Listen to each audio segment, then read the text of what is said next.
Oh, now that VP Sara has declared her intention to run for president, sino ngayon ang lalaban sa kanya? Si Risa Ontiveros? Si Martin Romualdez? Magpa-survey mo na kayo bago kayo magdesisyon dyan ng kakahiyan nyo. Look at the survey, latest survey of Publicos Asia. Marcos, trust rating,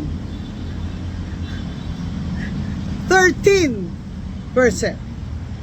Sara Duterte, trust rating, 34%. Approval rating times 2 kay BBM.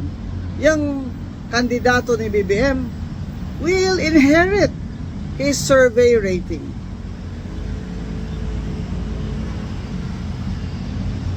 Tingnan nyo, dahil lagi niya pinipersecute si Sara Duterte, ngayon sinasabi niya, okay, since pinipersecute niyo naman talaga ako dahil takot kayo mag-presidente ako, pues, I am announcing my intention to run for president in 2028. Intention pa lang, nanginginig na kayo eh.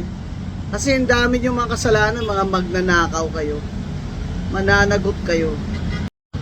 Oh, now that VP Sara has declared her intention to run for president, sino ngayon ang lalaban sa kanya? Si Risa Ontiveros? Si Martin Romualdez? Magpa-survey mo na kayo bago kayo magdesisyon dyan ng kakahiyan nyo. Look at the survey, latest survey of Publicos Asia. Marcos, trust rating,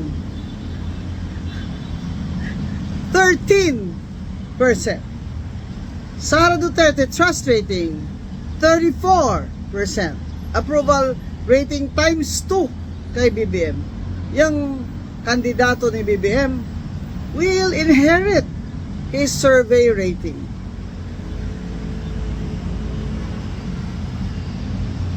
Tingnan nyo, dahil lagi niya pinipersecute si Sara Duterte, ngayon sinasabi niya, okay, since pinipersecute niyo naman talaga ako dahil takot kayo mag-presidente ako, pues, I am announcing my intention to run for president in 2028. Intention pa lang, nanginginig na kayo eh. Kasi ang dami niyong mga kasalanan, mga magnanakaw kayo. Mananagot kayo.